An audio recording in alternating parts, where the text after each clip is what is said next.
Assalamualaikum warahmatullahi wabarakatuh. Salam sejahtera buat kita semua. Perkenalkan, nama saya Najwan Syarif Hidayatullah Aman dengan NIM 211FI03048. Baik, di video kali ini saya akan menyampaikan mengenai upaya-upaya pencegahan dan pemberantasan korupsi. Ada yang mengatakan bahwa upaya yang paling tepat untuk memberantas korupsi adalah dengan menghukum seberat-beratnya pelaku korupsi. Dengan demikian, dengan hukum, khususnya hukum pidana, akan dianggap sebagai jawaban yang paling tepat untuk memberantas korupsi. Kita bahkan memiliki sebuah lembaga independen yang bernama Komisi Pemberantasan Korupsi atau yang biasa disebut kita KPK, yang kesemuanya dibentuk salah satunya untuk memberantas korupsi. Namun apa yang terjadi? Korupsi tetap tumbuh subur dan berkembang dengan pesat. Sedihnya lagi, dalam realita ternyata lembaga dan aparat yang telah ditunjuk tersebut dalam beberapa kasus justru ikut menumbuhkan subur korupsi yang terjadi di Indonesia. Ada pula pendapat yang mengatakan bahwa bekal pendidikan, termasuk pendidikan agama yang penting, memegang peranan yang sangat penting untuk mencegah korupsi. Benarkah demikian? Ya, cukup mengejutkan. Negara-negara yang tingkat korupsinya cenderung tinggi justru adalah negara-negara yang masyarakatnya dapat dikatakan cukup taat beragama. Berikut saya akan menyampaikan beberapa upaya yang bisa dilakukan untuk pencegahan dan pemberantasan korupsi. Strategi preventif. Upaya preventif adalah usaha pencegahan korupsi yang diarahkan untuk meminimalisasi penyebab dan peluang seseorang melakukan tindakan korupsi. Upaya preventif dapat dilakukan dengan: 1. Memperkuat Dewan Perwakilan Rakyat atau DPR, memperkuat MA dan jajaran peradilan di bawahnya. 3. Membangun kode etik di sektor publik. 4. Membangun kode etik di sektor partai politik, organisasi profesi, dan asosiasi bisnis. Yang kelima, meneliti lebih jauh sebab-sebab perbuatan korupsi secara berkelanjutan. 6.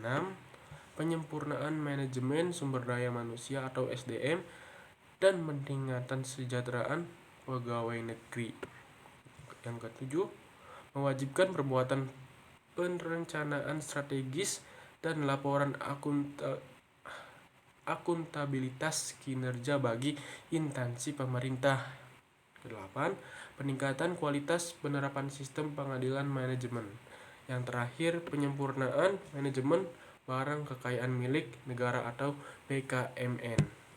Yang 10, bukan yang terakhir ternyata, yang 9, yang 10, peningkatan kualitas pelayanan kepada masyarakat. 11, ini yang terakhir, kampanye untuk diciptakan nilai atau value secara nasional. Strategi detektif. Upaya detektif adalah usaha yang diarahkan untuk mendeteksi terjadinya kasus-kasus korupsi dengan cepat, tepat, dan biaya murah sehingga dapat segera ditindaklanjuti.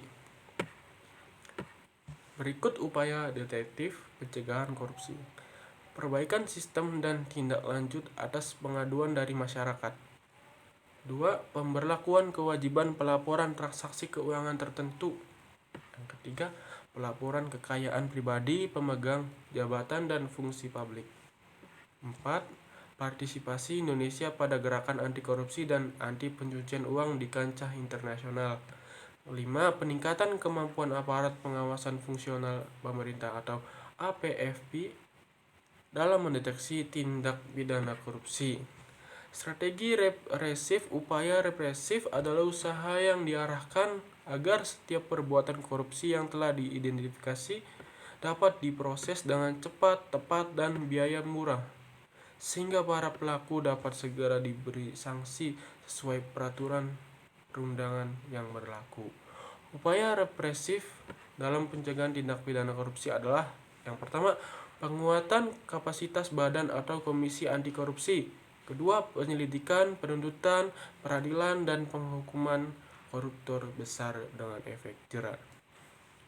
Tiga, penentuan jenis-jenis atau kelompok korupsi yang diprioritaskan untuk diberantas.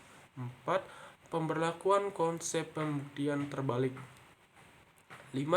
meneliti dan mengevaluasi proses penanganan perkara korupsi dalam sistem peradilan pidana secara terus-menerus. 6. Pemberlakuan sistem pemantauan proses penanganan tindakan secara terpadu, publikasi kasus-kasus tindakan pidana korupsi beserta analisisnya. Ketujuh, atau yang terakhir, pengaturan kembali hubungan dan standar kerja antara tugas penyidik tindak pidana korupsi dengan penyidik umum, penyidik pegawai negeri sipil atau PPNS, dan penuntut umum. Oke, sekian dari saya, kurang lebihnya mohon maaf. Assalamualaikum warahmatullahi wabarakatuh.